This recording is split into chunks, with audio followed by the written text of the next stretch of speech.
जब प्रभु यीशु मसीह क्रूस पर जान दिया, उस वक़्त ये जो पर्दा बंद पड़ा हुआ था, ये पर्दा ऊपर से नीचे तक फट गया। तो उसका मतलब मैं अभी किधर सेवा कर रहा है? परम पवित्र स्थान में खड़ा होकर सेवा कर रहा है। मैं अभी भी शाम को आपके पास आने के पहले कम से कम 10-15 मिनट अकेला बैठकर प्रार्थना करके तैयार हो के आया। अभी का बात मैं बोल रहा हूँ। प्रभु, मैं तेरा आज ये वचन सिखाने के लिए जा रहा, इसलिए नहीं, हर दिन मैं ऐसा करता हूँ। हर दिन, हर समय अगर किसी एक व्यक्ति को सुसमाचार बताने के लिए जाएगा तो भी मैं एकदम शुरू नहीं करता, प्रभु मेरा बातचीत में या किसी बात में तेरा पवित्रता का कोई कमी है, क्योंकि मैं हमेशा याद रखता है राजाओं का राजा, प्रभुओं का प्रभु, सर्वशक्तिमान परमेश्वर का सेवा मैं कर रहा हूँ। चाहे मेरे से बहुत ही नीचे हालत का, पढ़े लिखा नहीं, अनपढ़ है, वचन कुछ भी नहीं जानता है, तो उनके सामने भी मैं सेवा करते वक्त मैं किसका सेवा करता हूँ? सर्वशक्तिमान परमेश्वर का सेवा करता हूँ। ये बात एक बिल्कुल अनपढ़ आएगा तो भी उनसे वचन बताने के पहले मैं थोड़ा सा अपने आप को तय, क्या प्रभु, मैं मनुष्य होने के कारण, मनुष्य स्वभाव, मनुष्य विचार आता है, अभी तेरा सेवा करने के लिए क्या मैं तैयार हूँ? प्रभु मेरे अंदर में कोई गलती है, क्योंकि इस मुंह से तेरा वचन निकलना है, ऐसा बोलकर प्रभु से प्रार्थना करते हुए करता हूँ। तो आप लोग भी ये आदत आपके जीवन में एक कंपल्सरी पक्का बनाना है।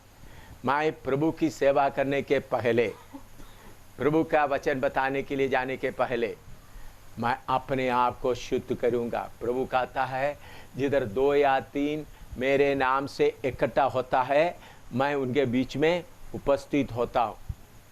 तो अगर आप अपने आप को शुद्ध नहीं करेगा तो प्रभु उधर उपस्थित नहीं होगा। जो काम आप करना चाहता है वो नहीं होगा। कल इधर बारिश हो रहे थे, आप लोग काम कर रहे थे, फिर भी कल मैं सेवा, एक आदमी को जो जलंधर से आया उनको बपतिस्मा के लिए ले गए, और दूसरा कट्टर हिंदू फैमिली से आए, उनको प्रभु का वचन, प्रभु का दासी कंचन उनको पवित्र आत्मा के बारे में बताया। उसके बाद मैं उनके साथ बैठकर प्रार्थना किया। प्रभु ने इनको इतना आत्मा का बल से भर दिया। वो LIC में काम करने वाला आदमी है जो जम्मू से आए थे। प्रभु ने उनको आत्मा से भर के भेजा। तो बड़ा सेवा हो, छोटा सेवा हो, हमेशा आप इधर में प्रभु ने आज्ञा दिया है आरोन के लिए, अपना फैमिली, अपना उधर में लिखते समय दोबारा पढ़ो, 6 पढ़िएगा। और हारून उस पाप बलि के बछड़े को जो उसी के लिए होगा चढ़ाकर अपने और अपने घराने के लिए प्रायश्चित करे। हाँ, परम पवित्र स्थान में आरोन का पत्नी नहीं जाता, उनका बच्चे नहीं जाता, फिर भी उनके लिए क्या करना पड़ता है? प्रायश्चित करना पड़ता है, क्योंकि उनके साथ संबंध रखने वाला है। तो आप ये नहीं सोचें मेरा पत्नी इधर नहीं आ रहा है तो मेरा पत्नी से झगड़ा करके आ गया तो क्या हो गया, मेरा पति इधर नहीं आता झगड़ा करके नहीं, बच्चों तक भी झगड़ा करके है तो आराधना के लिए जाने के पहले, सेवा के लिए जाने के पहले मेल करके शुद्ध होकर जाना। ये सब लिख लो अपना नोटबुक में, ये पॉइंट लिखे। लेवी व्यवस्था 16:6 के अनुसार हम आरोन अपना फैमिली के लिए करता है, तो हमको भी प्रभु की सेवा करने के पहले अपने आप प्रभु के सामने जाकर शुद्ध होना। शुद्ध होने के बाद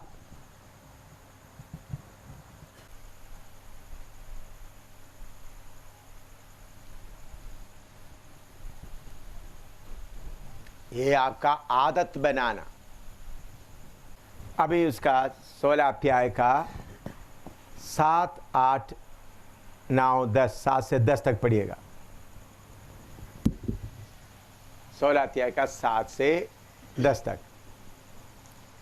और उन दोनों बकरों को लेकर मिलाप वाले तंबू के द्वार पर यहोवा के सामने खड़ा करे और हारून दोनों बकरों पर चिट्ठियां डाले, एक चिट्ठी यहोवा के लिए और दूसरी अजाजेल के लिए हो, और जिस बकरे पर यहोवा के नाम की चिट्ठी निकले उसको हारून पाप बलि के लिए चढ़ाए, परंतु जिस बकरे पर अजाजेल के लिए चिट्ठी निकले वह यहोवा के सामने जीवित खड़ा किया जाए कि उसे प्रायश्चित किया जाए और वह अजाजेल के लिए जंगल में छोड़ा जाए। हाँ, इधर में 2 बकरे के बारे में लिखा है। 2 बकरे ले, उसके ऊपर चिट्ठी डाले। उसमें उस बकरे के बारे में लिखते समय में एक के ऊपर चिट्ठी डाले, दोनों के लिए चिट्ठी डाले। उसमें से जिसके ऊपर चिट्ठी आता है उसको अजाजेल, अजाजेल, अजाजेल का मतलब क्या है?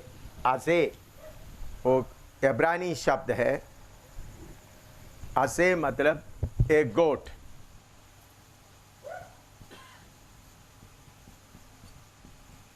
एक गोट, ये बकरा, एक बकरा।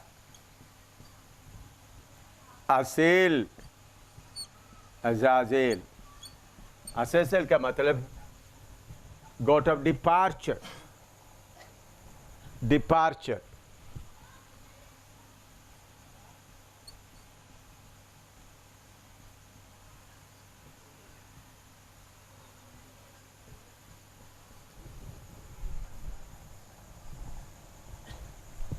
एक बकरा परमेश्वर के लिए, दूसरा अजाजेल के लिए। लिखो,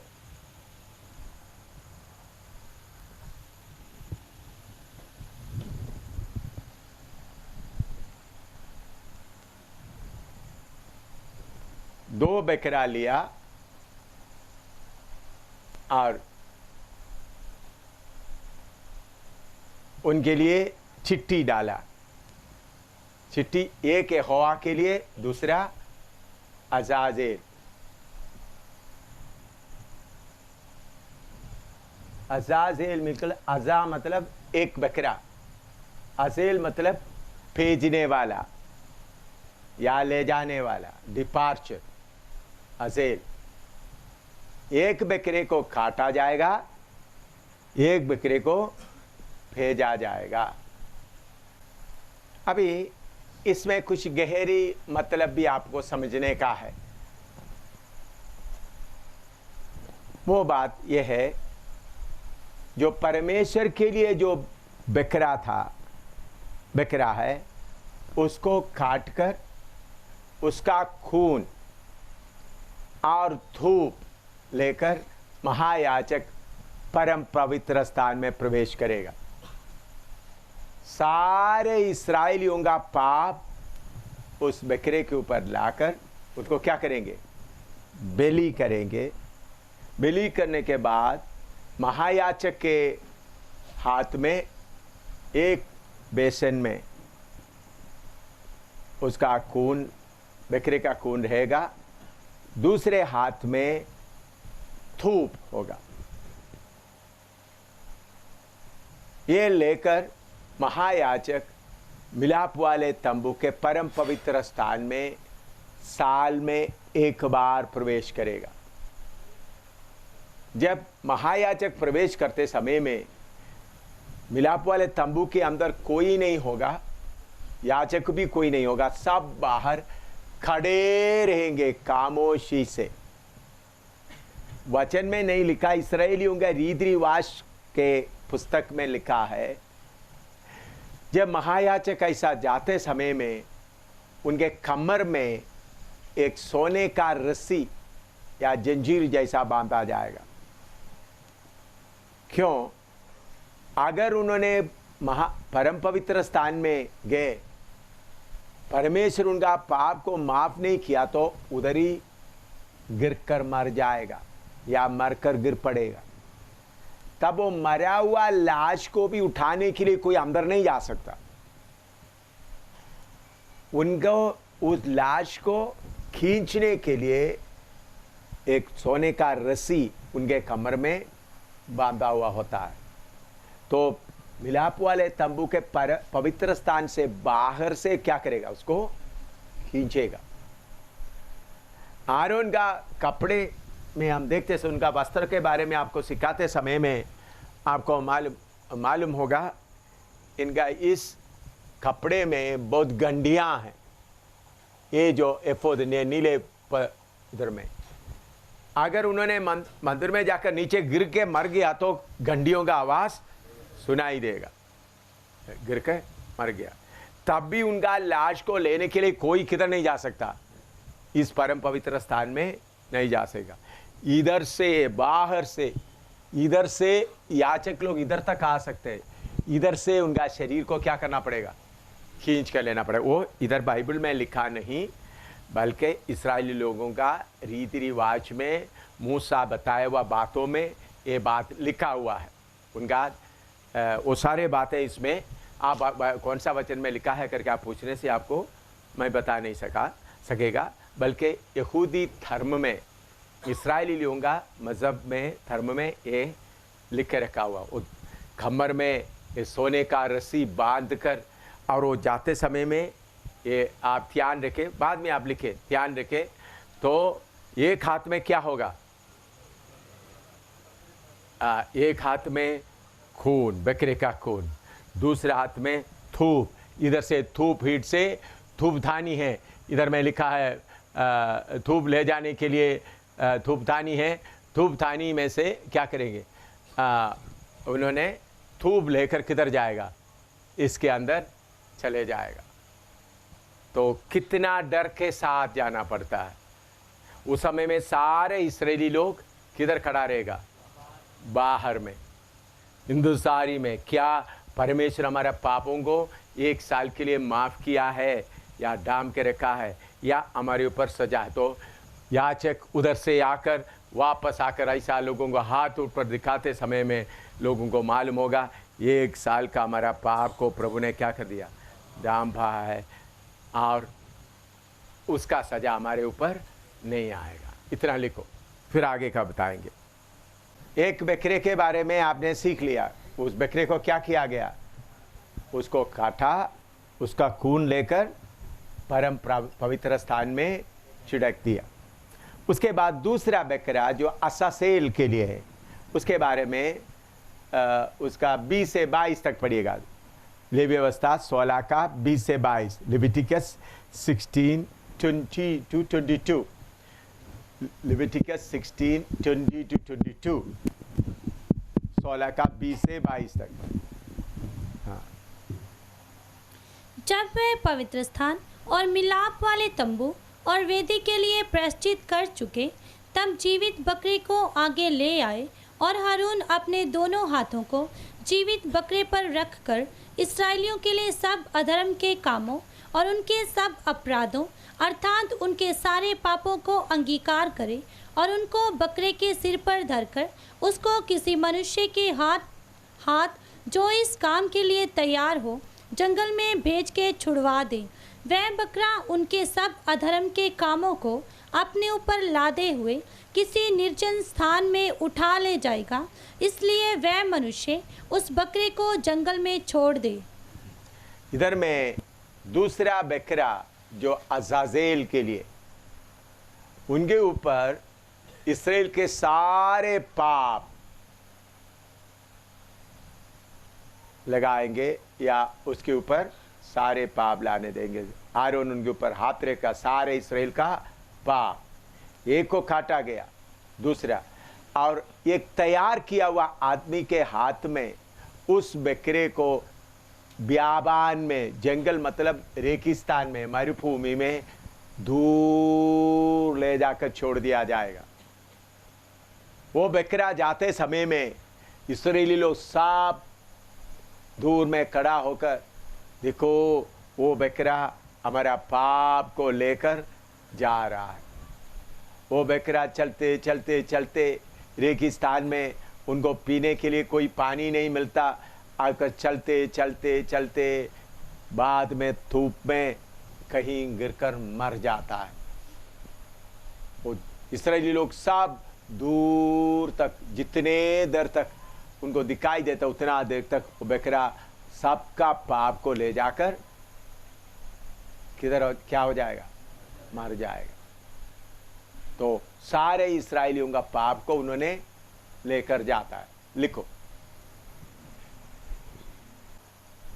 ये दोनों बकरों का काम प्रभु यीशु मसीह में पूरा हुआ। यूहन्ना सुसमाचार 1:36 पढ़िएगा। यूहन्ना 1:36, जॉन 1:36, जॉन 1:36।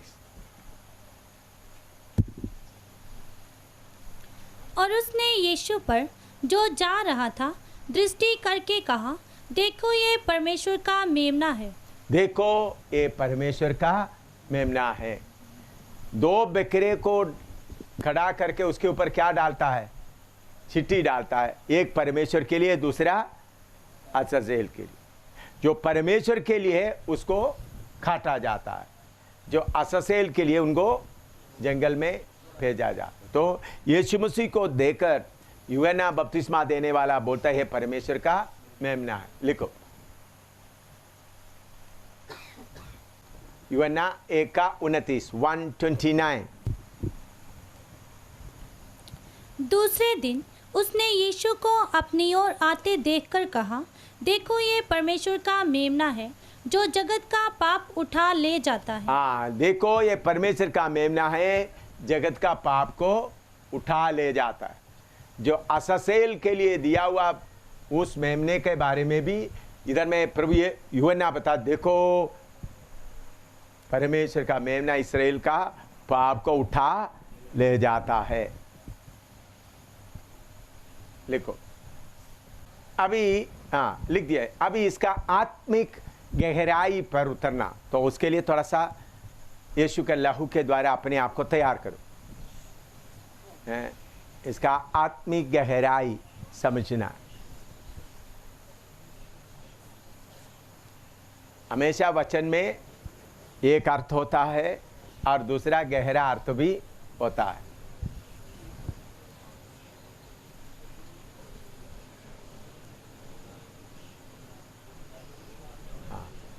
ठीक है, अभी इब्रानी 9 का 11 से 14 तक पढ़िएगा। इब्रानी 11 का 9 से 14 का है। हिब्रू 9:11-14। हिब्रू 9:11-14, इब्रानी 9 का 11 से 14 तक। परंतु जब मसीह आने वाली अच्छी अच्छी वस्तुओं का महायाजक होकर आया, तो उसने और भी बड़े और सिद्ध तंबू से होकर, जो हाथ का बनाया हुआ नहीं, अर्थात इस सृष्टि का नहीं, और बकरों और बछड़ों के लहू के द्वारा नहीं, पर अपने ही लहू के द्वारा एक ही बार पवित्र स्थान में प्रवेश किया और अनंत छुटकारा प्राप्त किया। क्योंकि जब बकरों बस इधर में आप अभी नोट बाद में लिखें, ये समझ लो, ये है परम पवित्र स्थान। उसको इधर में मैं खोल कर दिखाता हूं।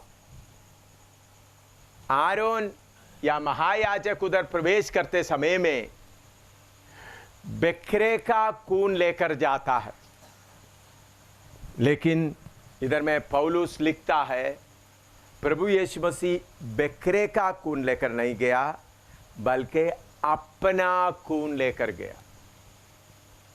प्रभु यीशु मसीह पिता के पास कैसा गया? बकरों का खून नहीं, उधर में लिखा उन्होंने क्या लेकर गया? अपना खून लेकर गया। अभी नोट नहीं लिखना, अच्छी तरह से अपना खून लेकर पिता के सामने खड़ा होकर बोलता है, बाप मेरा खून को देख लो, उनको माफ करो। क्या बाप के सामने क्या बकरों के खून लेकर नहीं बोलता, बाप मेरा एक खून देखो, उनको माफ करो। इसलिए बोलता है यीशु मसीह अपना पापों को एक बार नहीं बार बार, इसलिए पहला यूहन्ना में लिखा है, पहला अध्याय उसका 7 से, हम अपना पाप को इकरार करेगा तो उन्होंने अभी भी हमको शुद्ध कर सकते। तो यीशु मसीह महायाजक होकर पिता के सामने खड़ा होकर प्रार्थना करते समय में, हमारे लिए विनती करते समय में बकरों का खून नहीं, अपना खून लेकर खड़ा होकर बोलता है। तो अपना खून लेकर खड़ा होकर बोलते समय में बाप को मानना पड़ता है। लिखो, लिख दिया। अभी कोलोसी 1:24 पढ़िएगा। कोलोसियंस 1:24,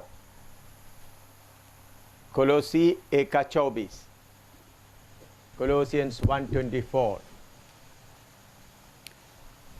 अब मैं उन दुखों के कारण आनंद करता हूँ जो तुम्हारे लिए उठाता हूँ, और मसीह के क्लेशों की घटी उसकी देह के लिए अर्थात कलीसिया के लिए अपने शरीर में पूरी करता हूँ। पौलुस इधर बोलता है, यीशु मसीह की कलीसिया के लिए मेरे शरीर में उस दुखों का घटी मैं पूरा करता हूँ। इस बात को समझना है तो इस दोनों बकरों के बारे में गहराई से सीखना है। यीशु मसीह इधर अभी नीचे नहीं देखना, दाहिने बाएं, इधर में यीशु मसीह अपना खून लेकर पिता के पास पहुंच गया। एक बकरा का काम हो गया। दूसरा बकरे का काम कौन करना है? दूसरा बकरा कौन है? जिसके ऊपर सारे इस्राएल का पाप को लगाकर रेगिस्तान में छोड़ा है।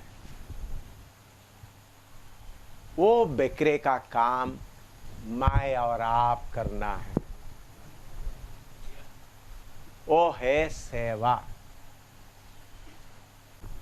सेवा क्या है? हम प्रभु यीशु मसीह के साथ कोवर्कर है, हम खिदमतगार, कोवर्कर, सहकर्मी। सहकर्मी का मतलब प्रभु ने जो किया उसका बाकी हमने करना है। पौलुस वो ही बोलता है। तो यीशु मसीह खाटकर उनका खून लेकर परमेश्वर के पास गया तो बाकी दुनिया का विश्वासी भाई बहनों का पाप को अपने ऊपर एक एक एल्डर सेवक उठाना है।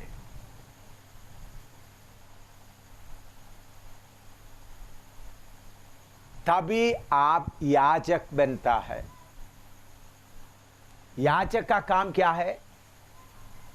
इस्राएली लोगों का पापों को लेकर प्रभु के सामने जाकर उनको माफी दिलाना। प्रभु ने आपको और मुझको क्या बनाया? याजक बनाया। तो याजक बनाया तो हम हिंदुस्तान के लोगों का पापों को अपने ऊपर उठाकर किधर तक जाना है?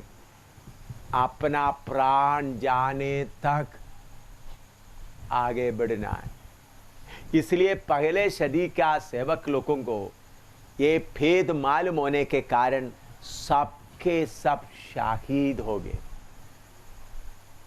अभी लोगों को ये भेद मालूम नहीं है या समझना नहीं चाहता, इसलिए पास्टर लोग थोड़ा चंदा लेकर, अभी पहले शुरू में थोड़ा सा गरीब सही सा रहता, उसके बाद थोड़ा पैसा आ गया, थोड़ा पैसा आ गया, अमीर बन जाता है। उनको ये भेद मालूम नहीं है। मुझे ये भेद अच्छी तरह मालूम होने के कारण मैं कहाँ मेरा प्राण अर्पण करूं, कब मेरा प्राण इस रेगिस्तान में खत्म करूं, उसके लिए दौड़ते जा रहा हूं। ऐसा जब आप करेगा तभी आप हम खिदमतगार या हम सहकर्मी, को वर्कर बन सकता है। तो एल्डर का मतलब, सेवक का मतलब मीटिंग करके, चंदा इकट्ठा करके, बीमारों के लिए प्रार्थना करके उनको ठीक करने का नहीं। 2 बकरे में से 1 बकरे का काम यीशु में पूरा हुआ, दूसरा बकरे का काम मेरे ऊपर करेंगे। इसलिए पौलुस बोलता है, आओ हम उनका निंदा उठाकर खैमे के बाहर जाए। तो आपके लिए और मेरे लिए जो, इसलिए इस बात को मैंने बोला, अभी मैंने अक्टूबर 12 से लेकर 16 तारीख तक हमारा सारा सेवक, आंध्रा का सेवक को भी मैं आने के लिए खबर आज्ञा दिया है, उनको बिंदी नहीं किया, उधर पहुंचना। ये 12 से 16 तक में सेवकों के बीच में, एल्डर्स के बीच में, आप लोगों के बीच में मैं आत्मा में देखने जा रहा हूं समर्पण किस किस का है, वो ही सेवा में रहेगा। क्योंकि 2 बकरे को लेके आया, एक के ऊपर क्या आ गया, चिट्ठी पड़ा आपके, और मुझे वो ही सेवक चाहिए जिसके ऊपर चिट्ठी पड़ा है। कौन सेवक चाहिए? जिसके ऊपर चिट्ठी पड़ा है, जिन्होंने सारा निंदा बदनामी उठाते हुए पहला सदी के जैसा, और अभी चीन में और बाकी देशों में होता है, जो बहुत लोग मुसीबत में आता है, तो ऐसा ही लोग ही सेवा में बने रह सकता है। तो 2 बकरों में से एक का काम किसके ऊपर हो गया? प्रभु यीशु के ऊपर। दूसरा बकरे का काम मेरे ऊपर हो रहा है, आपके ऊपर। इसलिए ये बात को समझते हुए पौलुस बोल रहा था, आओ हम उसका निंदा उठाते हुए खैमे के बाहर जाए। लिखो तो इब्रानी 13 का 17 पढ़िएगा। इब्रानी 13 का 17।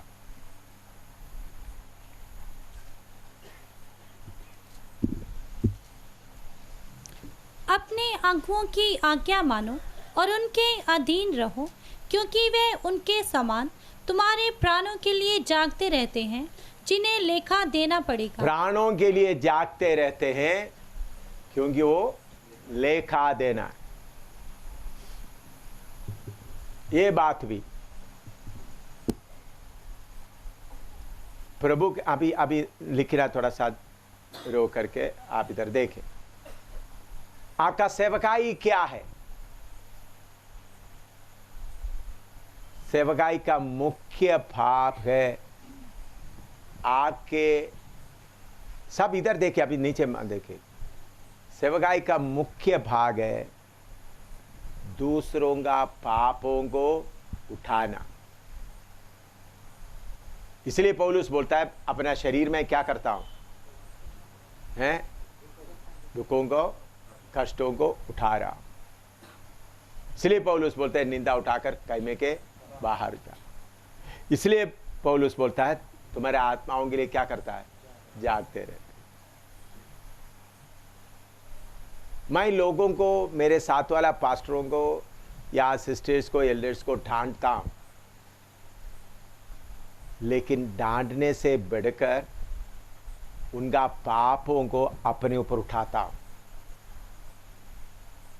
मैं प्रभु से बोलता हूं, प्रभु मैं मैदान में आपके लिए मरने के लिए तैयार हुआ ससेल बकरा है, इनका पाप को माफ कर।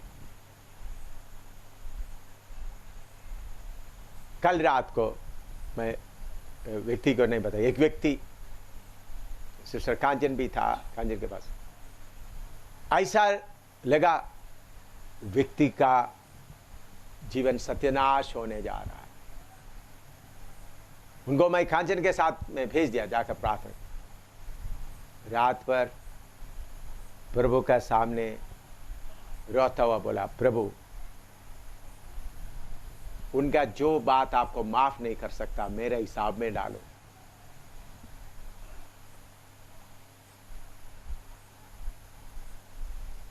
प्रभु के सामने बिनती करता रहा, बहुत ज्यादा देर नहीं, प्रभु मैं उनका ये गलतियों को माफ करता हूं। क्या बोला? क्या बोला? सुना आपने? हैं? प्रभु मैं उनका ये गलतियों को माफ करता हूं। प्रभु ने बोला है तुम माफ करेगा तो माफ किया जाएगा। लेकिन कौन माफ करना है? कौन माफ करना है?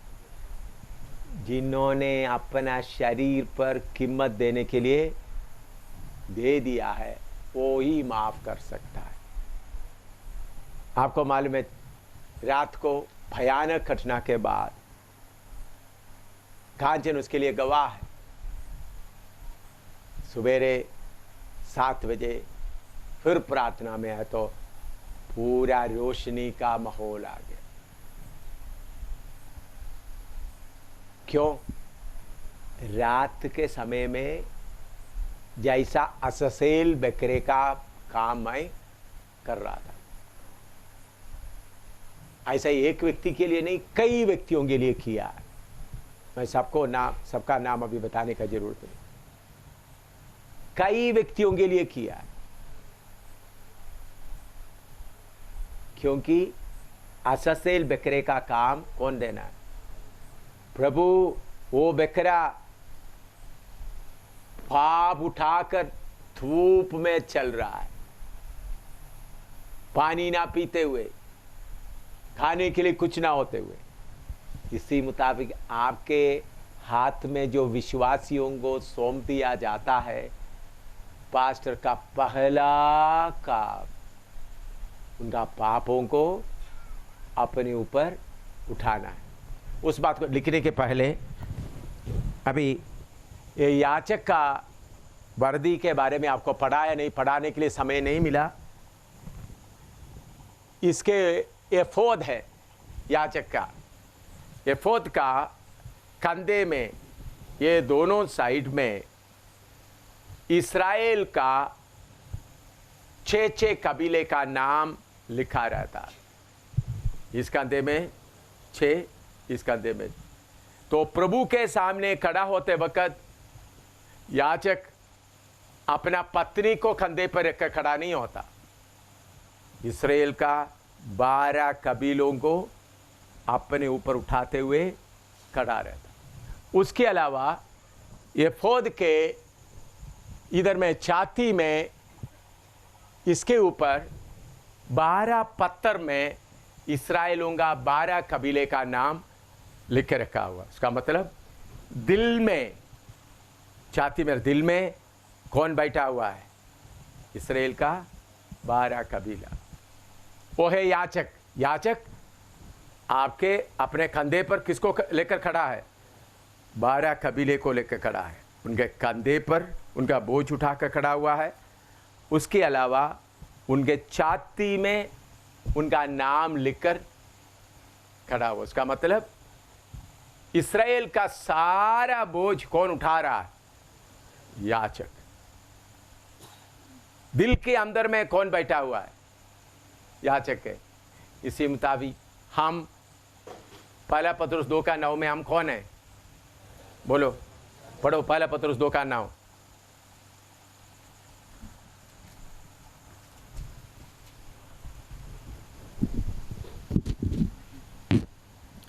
पर तुम एक चुना हुआ वंश और राजपदधारी याजकों का समाज, हाँ, और पवित्र लोग। हाँ, याजकों का समाज। हम तो इसके और गहराई में फिर बाद में मैं बाकी लोगों के सामने, वो सेवक लोग भी आते समय में और बताएंगे। हमको प्रभु ने याचक बनाया। परमेश्वर के सामने सिंहासन के साथ 24 बुजुर्ग बैठा हुआ है। ये 24 बुजुर्ग कहां से आया? इस्राएल के सारे बुजुर्ग याचकों को 24 दल में बांटा गया है। वो 24 बुजुर्ग है यीशु मसीह का असली कलीसिया। यीशु मसीह के साथ में कैसा वो बराबर में बैठता है? यीशु मसीह बकरे का काम, परमेश्वर का बकरे का काम किया है तो अससेल बकरे का काम कौन करता है? उनका चुना हुआ याचक। तो आप लोग प्रचार करने से काफी नहीं, दूसरों का पाप भी उठाने के लिए आप तैयार रहना।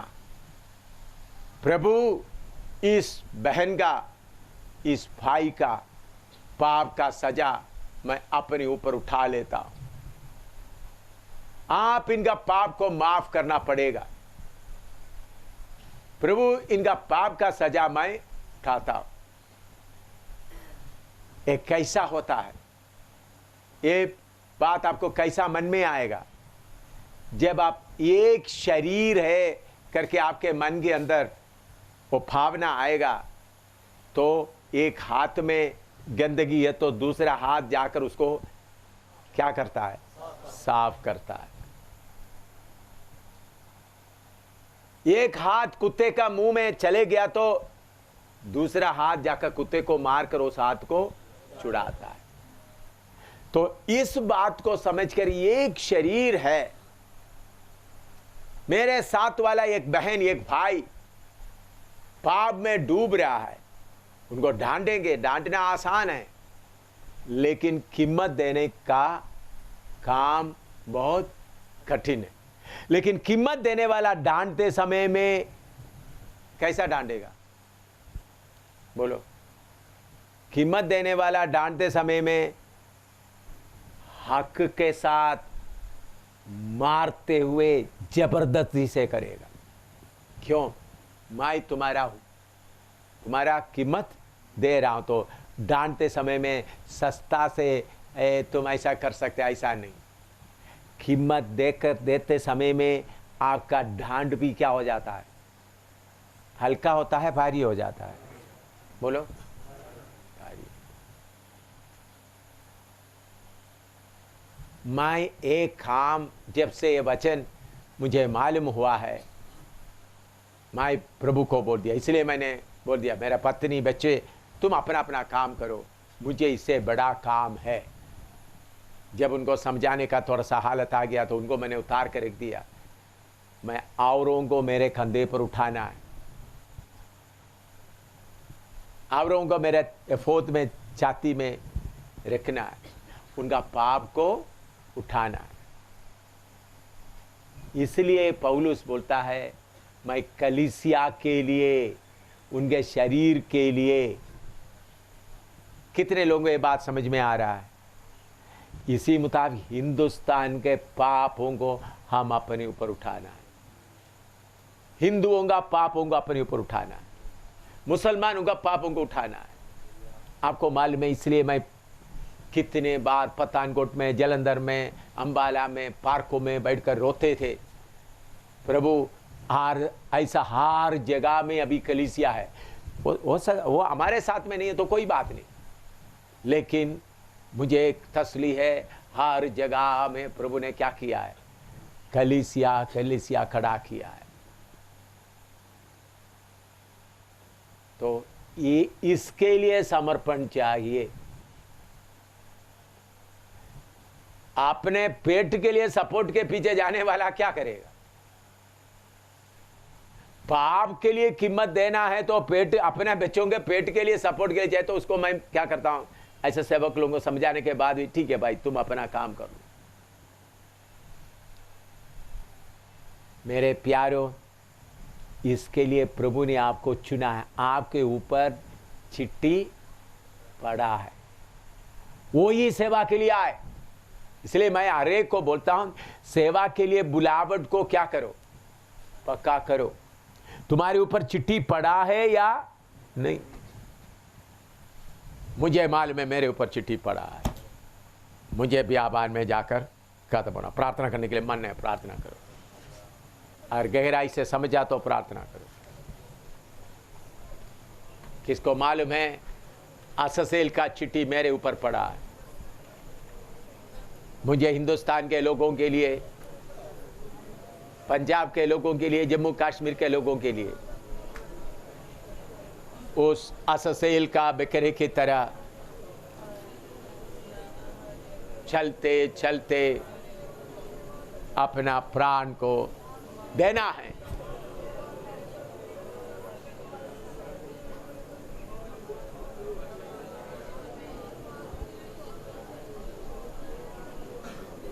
ये छोटा काम नहीं है।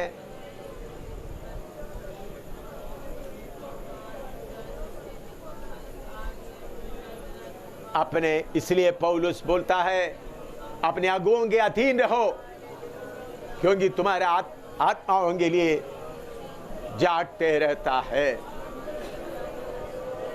एल्डर का मतलब थोड़ा प्रचार करने के लिए आया, थोड़ा गीत गाने के लिए आया, वो नहीं। सबसे पहले देखना है पाप उठाने के लिए तैयारी कितना है। हिंदुस्तान का पाप उठाने के लिए तैयारी कितना है। पंजाब का पाप उठाने के लिए तैयारी कितना है।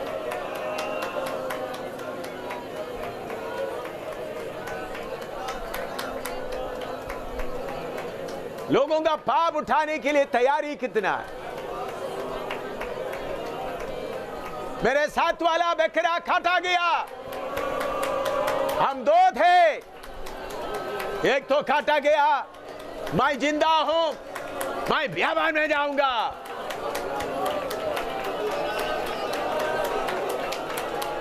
मेरे साथ वाला बकरा काटा गया,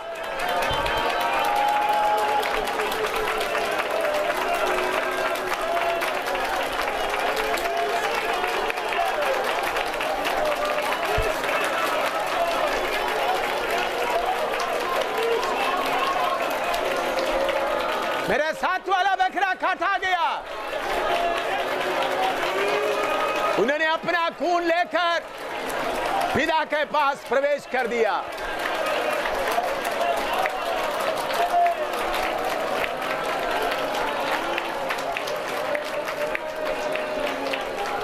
अभी मुझे आराम का जीवन नहीं, पाप उठाकर अज़ाज़ेल का बकरा की तरह बियाबान में खत्म होना है।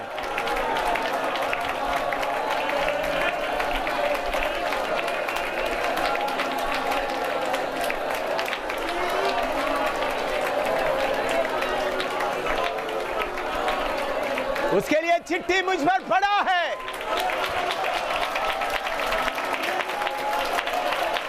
मैं मामूली व्यक्ति नहीं हूं, मेरे ऊपर चिट्ठी पड़ा है।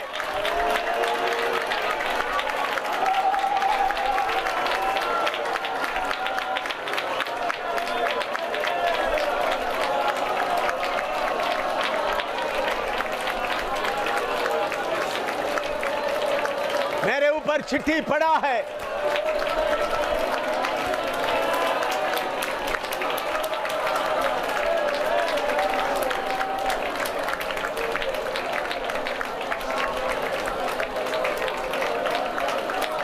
अपना समर्पण को देखो।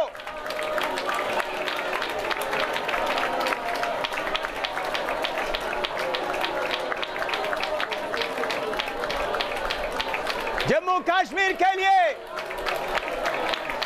मुसलमानों के लिए, हिंदुओं के लिए, सरदारों के लिए, नाम के मसीहों के लिए,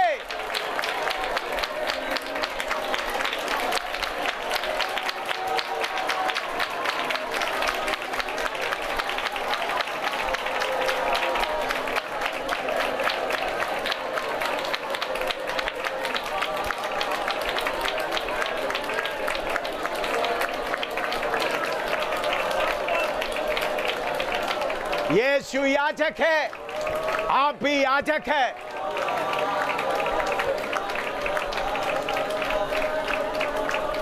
याचक के लिए बुलाया गया है।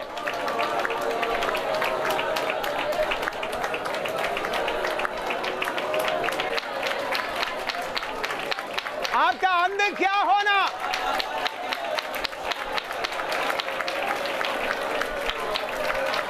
अभी से प्लान बना लो। आपका अंत क्या होना है।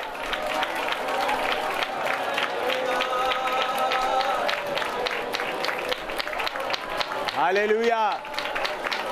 Hallelujah, hallelujah. जंग के मैदान से क्यों मट जाऊं मैं, मार्ग में क्यों कर थक जाऊं मैं। जंग के मैदान से क्यों हट जाऊं मैं, मार्ग में क्यों कर थक जाऊं मैं। दौड़ता हूँ मैं उस लक्ष्य की ओर, देखे मेरा निशाना केवल यीशु ही है। दौड़ता हूँ मैं उस लक्ष्य की ओर, देखे मेरा निशाना केवल यीशु ही है। या तू ही खुदावन, हम करूँ मैं तेरी स्तुति के योग्य तेरा नाम है। या तू ही खुदावन, हम करूं मैं तेरी स्तुति के योग्य तेरा नाम। गर्ज के समुद्र की लहरों की हलचल से लगता है डर मुझे मेरे प्रभु। गरजते समुद्र की लहरों की हलचल से लगता है डर मुझे मेरे प्रभु। ओ पाँव मेरे डूब रहे गहराइयों में, हाथ बढ़ा कर तुझे तू संभाल। पाँव मेरे डूब रहे गहराइयों में, हाथ बढ़ा कर मुझे तू संभाल हे। या तू ही खुदावन, हम करूं मैं तेरी स्तुति के योग्य तेरा नाम है। या तू ही खुदावन, हम करूं मैं तेरी स्तुति के योग्य तेरा नाम। मुझसे बड़े भक्त और ताकतवर गिर पड़े इस भूमि में। मुझसे बड़े भक्त और ताकत वाले गिर पड़े इस रणभूमि में।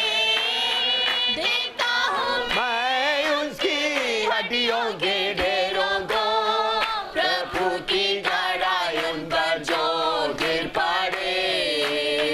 देखता हूँ मैं उनकी हड्डियों के ढेरों को, प्रभु की गहराई उन पर जो गिर पड़े।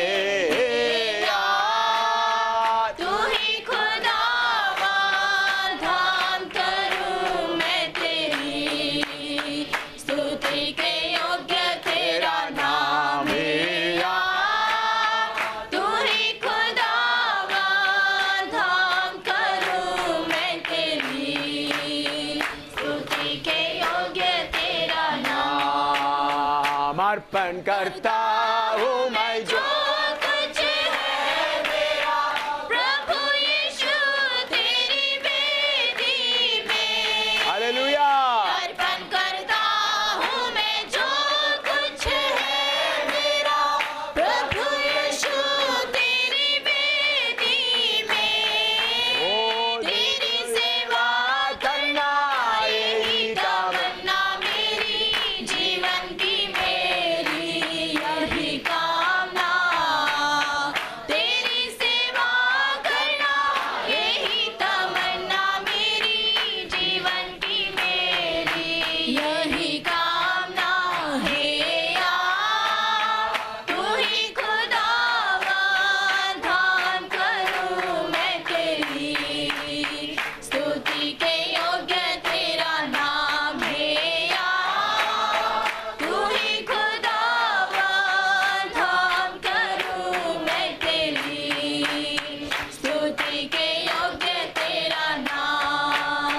इसलिए वचन में लिखा है, अगर एक ने हमारे लिए पापों के लिए जान दिया तो हम भी भाइयों के लिए क्या देना है। समझ में आ रहा है? वचन मिल रहा है आपको? आपका साथ वाला बकरा अपना काम पूरा करके पर्दे के पार पहुंच गया, दूसरा बकरा मैं और आप है हिंदुस्तान के लिए। क्या आप नया समर्पण करोगे? वो छोटा बकरे को देखो जिसके ऊपर चिट्ठी पड़ा है। मैं समझता हूं वो रोता रोता नहीं, इतना इस्राएलों का पापों को उठाकर चलने का सौभाग्य मुझे मिला, तो प्रभु ने आपको चुन लिया है। आइए हम लोगों का पाप उठाने के लिए तैयार हो जाए। सेवा का मतलब प्रचार करके चंगाई देने का नहीं, लोगों का पाप उठाने का आशासेल बकरे का अनुभव आपका जीवन में होना जरूरी है। जब आशासेल बकरे का अनुभव आपका जीवन में होना जरूरी है तो आप मकान को नहीं ढूंढेगा, आराम को नहीं ढूंढेगा, पैसा नहीं ढूंढेगा, आपके सामने बियाबानी रहेगा। आपके सामने बियाबानी रहेगा। मुझे बियाबान में जाना है, बियाबान में जाना है, उधर जाकर खत्म होना है। हालेलुया। मैं चाहता हूँ, मैं उस समर्पण पर चलता हूँ। मैं आपको दिखावटी के लिए नहीं बोलता हूँ। जब से ये वचन मुझे मालूम हो गया, मैं उस समर्पण पर हर दिन आगे जा रहा हूँ। मेरे सामने वो बियाबान में खत्म होना। हालेलुया।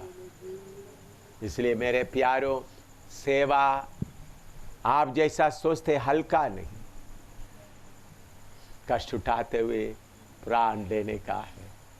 पहला सदी का लोगों समझा तो लोग हजारों में छुटकारा पाया। इसी मुताबिक हिंदुस्तान में पौलुस की तरह, स्तिफनोस की तरह, एक एक सेवक की तरह आप खड़े हो जाएंगे। हालेलुया। इधर उधर से आपके खून के ऊपर प्रभु का कलीसिया खड़ा हो जाएगा। इसलिए समय आया है समर्पण, गहरा समर्पण, गहरा समर्पण, अपना प्राण देने का समर्पण। प्रभु की आत्मा मुझे मजबूर कर रहे थे, आपको 5 मिनट और प्रार्थना के लिए मौका दे।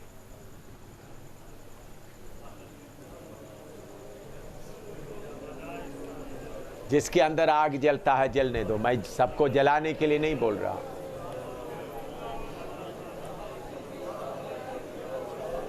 जिसके अंदर वचन पहुंचता है उसके लिए तैयार हो जाए। लबा दिला बला मा खतला दिला दला।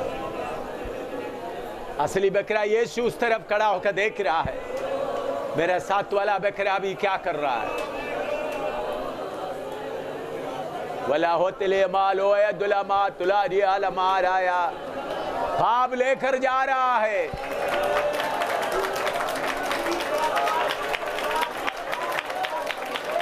भाव लेकर जा रहा है या नहीं?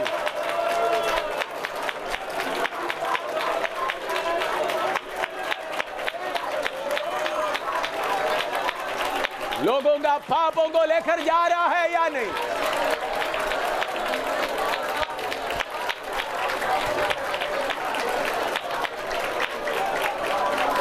Hallelujah, hallelujah, hallelujah, hallelujah,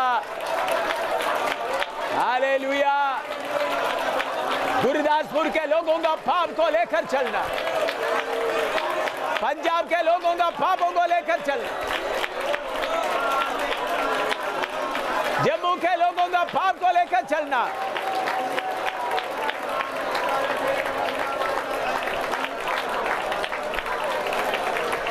hallelujah,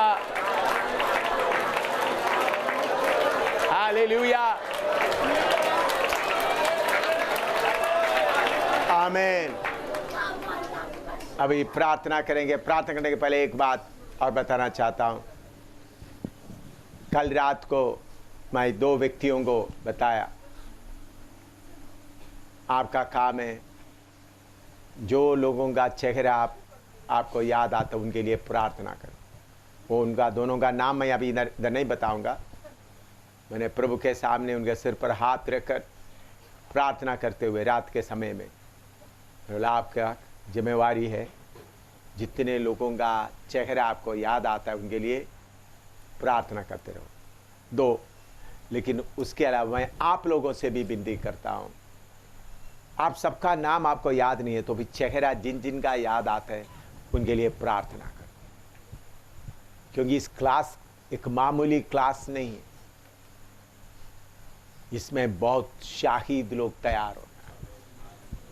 प्रभु ने मुझे, मैं जेल में जब पड़ा हो, प्रभु ने मुझे बोला तुमको मैं बेल में जाने का मौका मिलेगा, तुम जाकर शाहिदों को तैयार करना। प्रभु का आवाज मैंने सुना, इसलिए मैं गुरदासपुर में आया, इसी प्रभु का आज्ञा के अनुसार शाहिदों को तैयार करना। इसके बाद क्या होगा मुझे मालूम नहीं। तो मैं 2 व्यक्तियों को रात को उनका जिम्मेवारी समझा, रात की वक्त बुला करके दोनों को इकट्ठा बुलाकर दोनों के सिर पे हाथ रखते हुए मैंने बोला ये जिम्मेवारी आपको दे रहा हूं, जिन जिन का चेहरा आपको याद आता है उनके लिए प्रार्थना करते रहो। आपको भी मैं बोलता हूं दूसरे के लिए क्या करो, प्रार्थना करते रहो। प्रभु प्रार्थना का मतलब उनको आशीष देकर के नहीं, प्रभु आत्मा में रोए एक के लिए। कितने हम आपस में ऐसा प्रार्थना, नाम आपको मालूम नहीं कि उन्होंने आपको प्रार्थना करने के लिए बोला नहीं, कोई बात नहीं, बल्कि आपका काम है, आपके साथ का हम सब यीशु का शरीर का अंग है। एक बहुत बड़ा फौज इधर से खड़ा होना है जो यीशु के लिए अपना प्राण अर्पण करने वाला। इसलिए इसी बात के लिए मैं सारे वर्कर्स को बुलाया, सारे सेवकों को, हम एक फौज प्रभु का मर्जी के अनुसार तैयार हो, प्रार्थना करें। प्रभु का दास प्रार्थना करके सभा समाप्त करें।